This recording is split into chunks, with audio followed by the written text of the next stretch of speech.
Hello. Today I'm going to show you my new app called CaGe, which actually is short for Carousel Generator for LinkedIn. Using it is very simple. It's supposed to be simple, like all my stuff, and it's pretty useful. If you generate any kind of carousels for LinkedIn, then it's kind of a cool tool to use to do it. So this is what it looks like, very minimalistic, nothing too extravagant here. And we put in a topic. We put in PCS, effects, logos.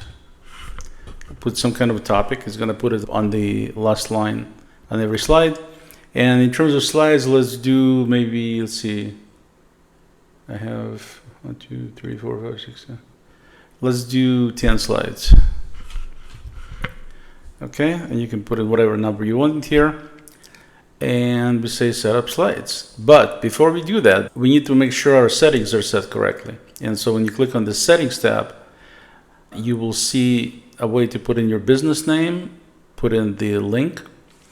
For the footer URL, doesn't quite work like I intended it to, but you can still use it. I'll explain in a minute how. And you can upload your logo here. This is my logo saved. And then you can have these different colors that it'll use. So you can set them to be whatever you want them to be. Okay? And once you set up primary, secondary text color, you get your logo in there. You only need to do this once. Save settings. Good to go. All right, so we're back to this again, and we're going to say set up slides.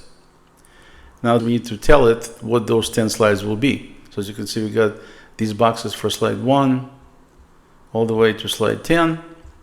Perfect. And let's look at the options we have here. Zoom in a little bit.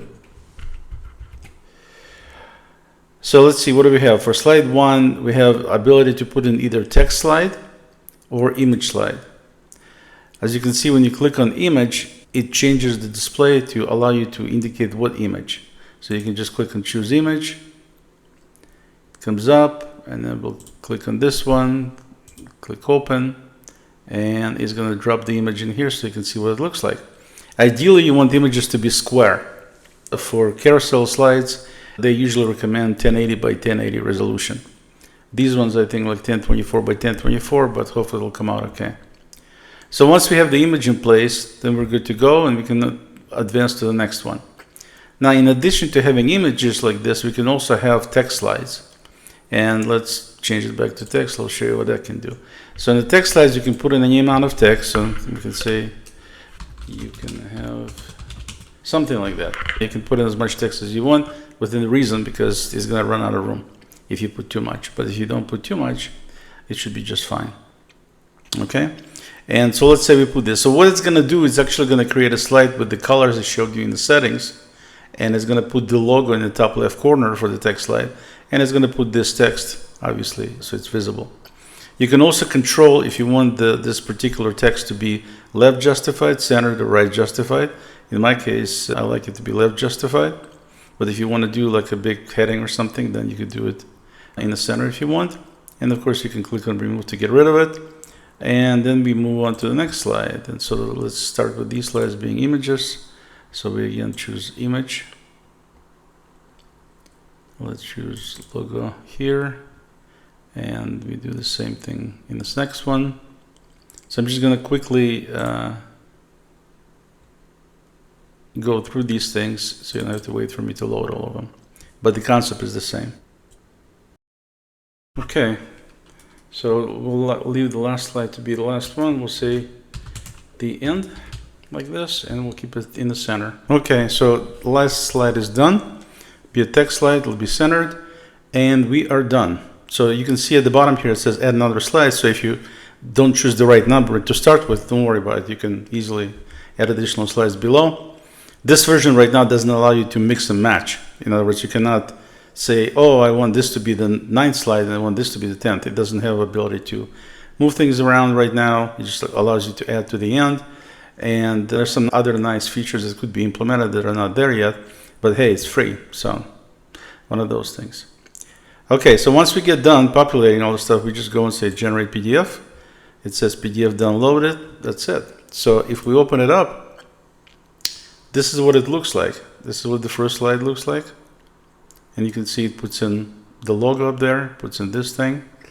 and it also puts in the footer, which is what we indicated, and notice it's got a link on it.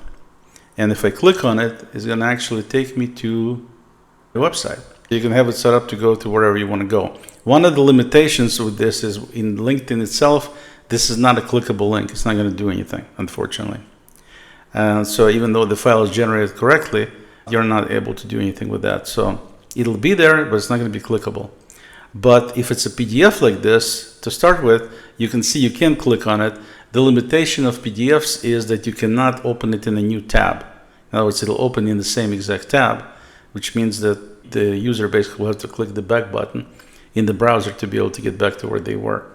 Small annoyance, but that's the way PDFs work, so there's nothing you can do about that. But you can see the text is right there, the different lines they put in, pretty easily readable. It's got the logo, and then it just goes into the image slide. So there's the first image, second image, so on and so forth. And if we scroll all the way down to the last one, it looks like this.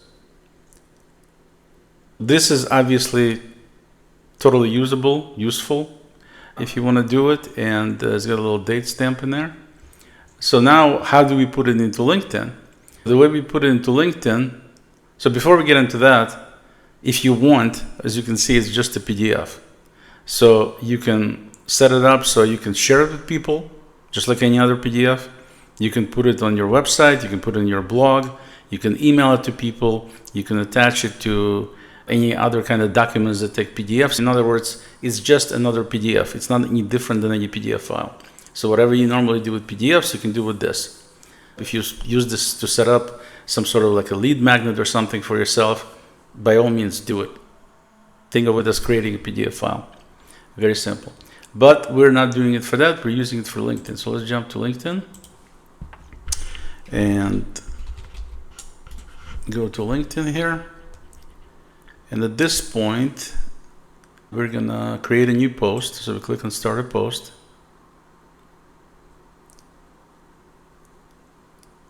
And at this point here, you don't want to drag or do anything. What you want to do is you want to click on the plus sign that says More. So when you click on More, it's going to give you a few more icons. One of them is called Add a Document. That's the one you want. And then it'll come up and say what document, choose a file. And this is where you can select the file you want. In our case, is our carousel file there.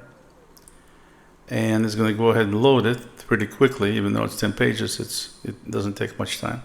And then you can give it some descriptive title. So in our case, we're going to say example of PCS effects creating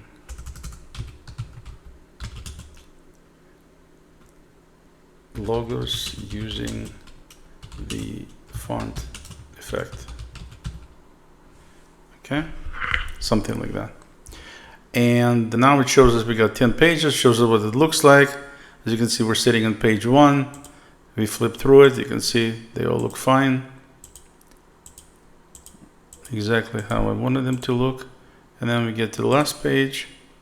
It has this information here. Yeah, it looks great. So basically we're done. So at this point, if I click on Done here, I'm going to have the post with nothing but carousel inside, but also you have information you can put in up here in the actual post itself. So put whatever information you want. So this is an example. We enter a little bit of information into the post, which is optional, but I wanted to do it. And then I just hit post. And so now it's going to go ahead and create the post. And you can see it's right there. So it's got the information I put in on top. It says example of PCS. This is the title that they asked me for. So you want to make sure you put there something that you like. Here, these colors kind of clash a little bit. And that was intentional. I just wanted to show you so you can use different colors. Normally you'd use obviously colors for your branding. So it'll be whatever couple of colors that you want, and the text being whatever color you select. I just wanted to use just to show that it's using different colors for different things. And other than that, that's it. Just people flip through it. It loads as fast as it can load these images. And you can see you flip through them, go forward, go back.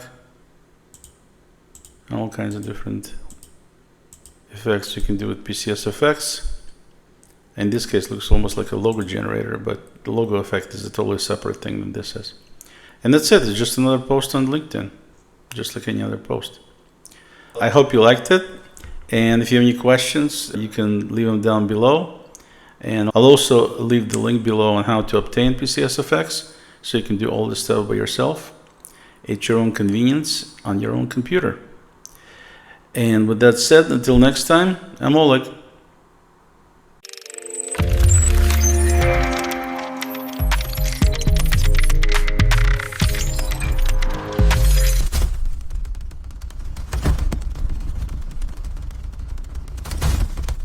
Don't forget to like, share, and subscribe.